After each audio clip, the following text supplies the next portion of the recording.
अस्सलाम वालेकुम, कैसे हैं आप सब। तो आज हम स्टार्ट करने जा रहे हैं एक्सरसाइज 6B का क्वेश्चन नंबर 5। तो मेरे पास ये थिंक न्यू सिलेबस मैथमेटिक्स की बुक 2 है और उसका ये चैप्टर नंबर 6 चल रहा है। मैंने इस चैप्टर के नेम से एक सेपरेट प्लेलिस्ट बनाई हुई है, उसका लिंक भी नीचे डिस्क्रिप्शन में दिया हुआ है, ताकि आप लोगों को इस चैप्टर से रिलेटेड तमाम सोल्यूशंस एक जगह पर आसानी से इसी प्लेलिस्ट में मिल सकें। इसके अलावा आपको डिस्क्रिप्शन में मेरे सोशल अकाउंट्स के लिंक यानी मेरी फेसबुक प्रोफाइल, मेरी इंस्टाग्राम प्रोफाइल और मेरा ईमेल आईडी भी मिल जाएगा। आप इन्हीं अकाउंट्स के थ्रू अपने क्वेश्चंस को, सजेशंस को मुझ तक भी पहुंचा सकते हैं। तो आइए स्टार्ट करते हैं हम क्वेश्चन नंबर 5 को। तो इसकी स्टेटमेंट को मैं यहाँ पर रीड करने जा रहा हूँ। यहाँ पे लिखा हुआ है a man invest $16,800 in a savings plan. तो एक पर्सन ने $16,800 इन्वेस्ट किए हुए हैं किसी सेविंग्स प्लान में। आगे लिखा हुआ है दैट पेज सिंपल इंटरेस्ट, और ये सेविंग प्लान जो है इन पैसों को इन्वेस्ट करने पर कुछ सिंपल इंटरेस्ट भी इस पर्सन को पे करेगा। अब यहाँ पर आप पहले इस चीज़ को समझ लें कि सेविंग्स प्लान क्या होता है और ये सिंपल इंटरेस्ट का यहाँ पर क्या मीनिंग बनता है। तो मैं आपको सेविंग्स प्लान को एक बैंक की एग्जांपल के थ्रू समझा रहा हूँ। आप इस तरह समझ लें कि हमारे पास जो बैंक्स होते हैं उन बैंक्स में डिफरेंट टाइप्स ऑफ अकाउंट होते हैं। उन्हीं में से एक अकाउंट होता है जिसको हम सेविंग्स अकाउंट बोलते हैं, या आप उसको सेविंग्स प्लान भी कह सकते हैं।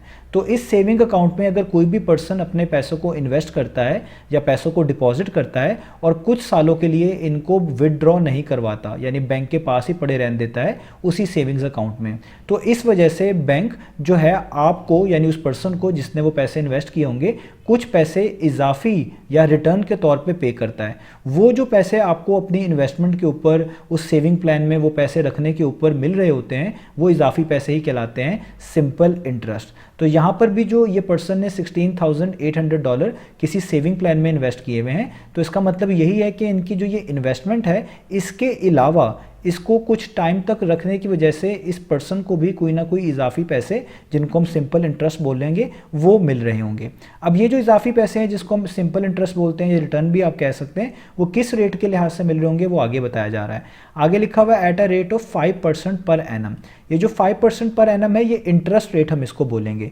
पर एनम का मतलब है एक साल का, यानी एक साल का 5% के लिहाज से, 5% के लिहाज से इस पर्सन को $16,800 इन्वेस्ट करने पर कुछ इजाफी पैसे, जिसको हम बोलेंगे सिंपल इंटरेस्ट, मिल रहा है। तो ये 5% पर एनम है एक साल का, यानी एक साल जैसे ही गुजरेगा तो 5% के लिहाज से इनके अकाउंट में कुछ पैसे आ जाएंगे। अगला साल गुजरेगा फिर दोबारा 5% के लिहाज से कुछ पैसे आ जाएंगे। तो ये 5% पर एनम इंटरेस्ट रेट है, और वो जो पैसे इनको मिल रहे होंगे इजाफी, उसको हम सिंपल इंटरेस्ट बोल रहे होंगे। आगे लिखा हुआ है find the time taken for his investment to grow to $18,900। तो आपसे ये पूछा जा रहा है कि कितना टाइम लगेगा कि इस पर्सन की ये जो इन्वेस्टमेंट है $16,800, ये बढ़कर कितनी बन जाए, $18,900 बन जाए।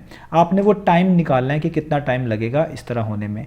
तो ये तभी ऐसा हो पाएगा कि जब ये पर्सन ये वाली अमाउंट अपनी सेविंग्स प्लान में इन्वेस्ट करे रखें, हर साल कुछ ना कुछ इनको इंटरेस्ट मिलता जाएगा पैसों के तौर पर, वो उसमें ऐड होता जाएगा और एक दिन वो 18,900 बन जाएगा। तो हमने वो टाइम निकालना है कि इस सारे प्रोसेस में कितना टाइम लगने वाला है।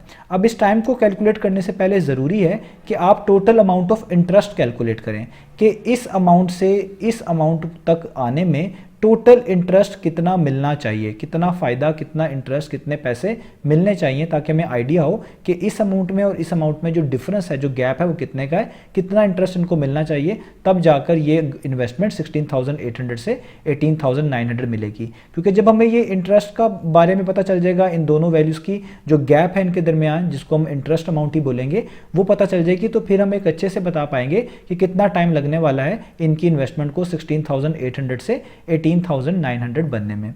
तो आइए हम ये निकालते हैं, पहले फाइंड आउट करते हैं। तो हम यहाँ पे लिखेंगे कि total amount of interest he will get. ठीक है, ये कितना इंटरेस्ट इस पर्सन को मिलेगा। तो जो फाइनल अमाउंट है हम उसको यहाँ पे पहले लिखेंगे, वो है $18,900, और उसमें से माइनस कर देंगे जो ओरिजिनल इन्वेस्टेड अमाउंट है। ओरिजिनल अमाउंट कितनी जो पर्सन ने इन्वेस्ट की हुई है, वो है $16,800। तो अगर आप इन दोनों अमाउंट्स को माइनस करें तो आपके पास आंसर आएगा $2,100। अब ये इंटरेस्ट है, यानी इस पर्सन के जो पैसे हैं $16,800, उसमें जब 2,100 का इंटरेस्ट शामिल हो जाएगा, तब जाकर वो 18,900 बन जाएंगे। तो ये तो हमें पता चल गया कि 2,100 का इंटरेस्ट इस पर्सन को मिलना चाहिए इनकी इस इन्वेस्टमेंट पर, तब जाकर ये इतने पैसे बनेंगे। अब अभी हमने टाइम नहीं कैलकुलेट किया, वही हमने कैलकुलेट करना है। अब हमारा अगला स्टेप ये होना चाहिए कि इन पर्सन ने जो $16,800 इन्वेस्ट किए हुए हैं, ये हर साल कितना इस पे इंटरेस्ट के तौर पे कमा रहे हैं। हर साल ये सेविंग प्लान वाले इनके अकाउंट में, इनके सेविंग प्लान की वजह से, इन्वेस्टमेंट की वजह से इनको कितना पैसा वापस कर रहे हैं, ताकि हमें एक अंदाज़ा हो कि कितना टाइम लगेगा कि ये इतने 2100 का इंटरेस्ट कमा पाएंगे, अर्न कर पाएंगे। तो अब हमें यहाँ पर इनका सिंपल इंटरेस्ट कैलकुलेट करना है। सिंपल इंटरेस्ट कैलकुलेट करने का फॉर्मूला होता है I = PRT डिवाइडेड बाय 100। इधर P का मतलब होता है प्रिंसिपल अमाउंट। प्रिंसिपल अमाउंट उस अमाउंट को बोलते हैं जो आपने कहीं पे इन्वेस्ट की होती है, या किसी को कर्जे के तौर पे दी हुई है, या किसी से कर्जे के तौर पे ली हुई है। ये तमाम तरह की अमाउंट प्रिंसिपल अमाउंट होती है। हमारे क्वेश्चन में जो इस पर्सन ने $16,800 इन्वेस्ट किए हुए हैं, ये प्रिंसिपल अमाउंट है। R का मतलब होता है इंटरेस्ट रेट, किस रेट के लिहाज से आपको इंटरेस्ट जो है मिल रहा है। तो यहाँ पे 5% पर एनम जो है ये इंटरेस्ट रेट है। T का मतलब होता है टाइम, कि कितने टाइम के लिहाज से बाउंडेड है, यानी 1 साल का है, टाइम बेस मंथ्स का है, ये सारा हमें यहाँ से पता चलता है। जैसे हमारे पास जो इंटरेस्ट रेट है वो 5% पर एनम का है। पर एनम का मतलब 1 साल का, यानी 1 साल का 5% जो है इंटरेस्ट रेट है। तो यहाँ पे टाइम कितना होगा, वो हो जाएगा 1 ईयर। तो हम क्या करेंगे, I का मतलब इंटरेस्ट है, इस पर्सन का पहले इंटरेस्ट भी यहाँ से कैलकुलेट कर लेंगे कि जो इनको हर साल के बाद मिल रहा है। तो हम यहाँ पे लिखेंगे I वैसे का वैसे ही। प्रिंसिपल अमाउंट इनकी है $16,800। ये तीनों चीज़ें मल्टीप्लाई हो रही है। रेट है 5%, इसमें आप परसेंटेज का सिंबल नहीं लगाएंगे इस मामले में, तो 5 ही आएगा।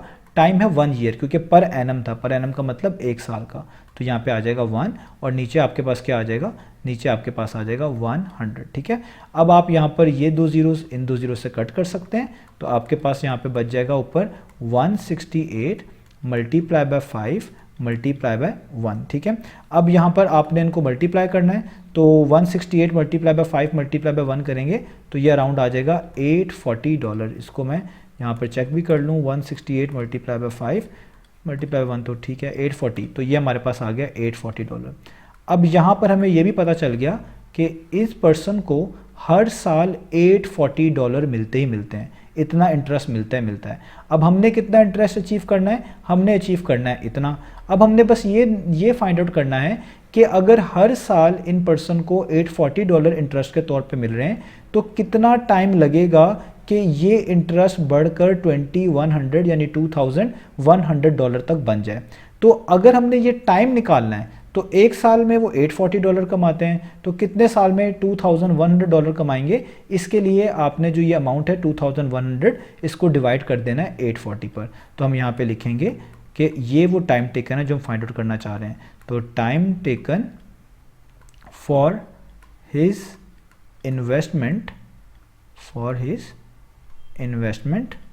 टू ग्रो, ताकि वो ग्रो कर जाए, टू कौन सी किस में ग्रो कर जाए, $18,900 में, कि कितना टाइम लगेगा कि इस पर्सन की ये इन्वेस्टमेंट $18,900 को अचीव कर लेगी, इस अमाउंट को तक ग्रो कर जाएगी। इसके लिए 1 साल का अगर वो $840 कमाता है, तो हमने ये बताना है कि कितना टाइम लगेगा कि ये $2100 तक कमा पाए।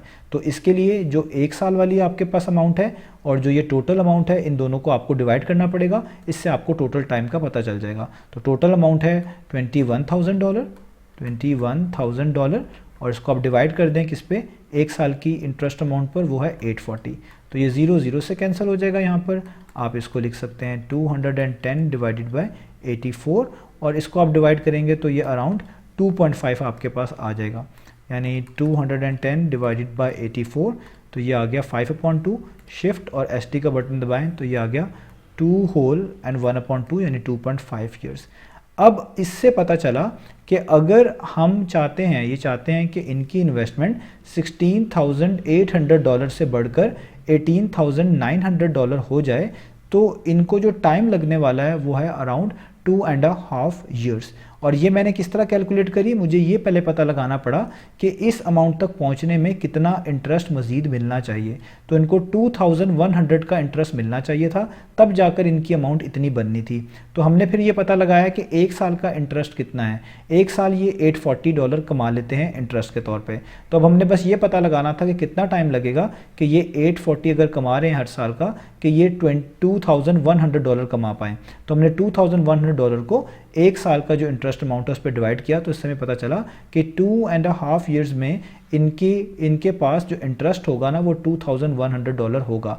तो इतना अमाउंट होने का मतलब है इनकी पहली इन्वेस्टमेंट 16,800 थी, उसमें जब ये अमाउंट ऐड होगी तो ऑटोमेटिकली 18,900 बन जाएगी। इसका मतलब इतना टाइम इनको रिक्वायर्ड होगा। तो इस तरीके से हमने ये क्वेश्चन करना था। उम्मीद है आपको इसका सोल्यूशन समझ आया होगा। इंशाल्लाह नेक्स्ट वीडियो से मिलेंगे बाकी सोल्यूशंस के साथ।